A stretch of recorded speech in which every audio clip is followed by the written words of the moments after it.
नमस्कार, मी अक्षय Satardekar. Sky news today मध्ये आपल्या सगळ्यांचं स्वागत. शेतकऱ्यांसाठी आनंदाची बातमी, वीज मिळणार मोफत.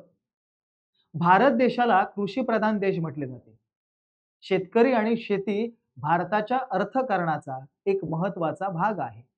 परंतु बदललेली पावसाळी स्थिती यासह अन्य समस्या या सगळ्यातून दिलासा देण्यासाठी राज्य सरकारने मुख्यमंत्री बळीराजा मोफत वीज बिल योजना आणली आहे.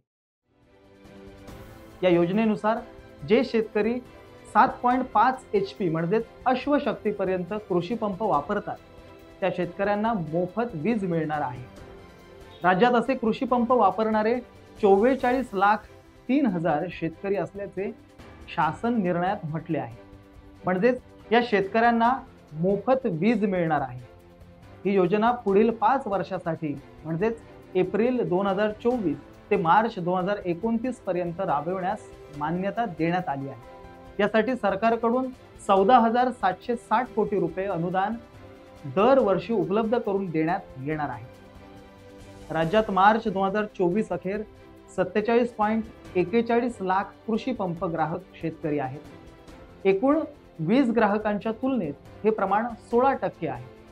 30% वीज कृषी पंपासाठी वापरली जाते. कृषी ग्राहकांचा सध्याचा एकूण वार्षिक वीज वापर 39,246 दशलक्ष युनिट आहे. राज्यात कृषी पंपांना रात्री 8 ते 10 तास किंवा दिवसा 8 तास वीज पुरवठा केला जातो. 3 वर्षाच्या कालावधीनंतर या योजनेचा आढावा घेण्यात येणार आहे. एकूणच ही योजना शेतकरी वर्गाला दिलासा देणारी ठरणार आहे. आपण पाहत आहात स्काय न्यूज टुडे.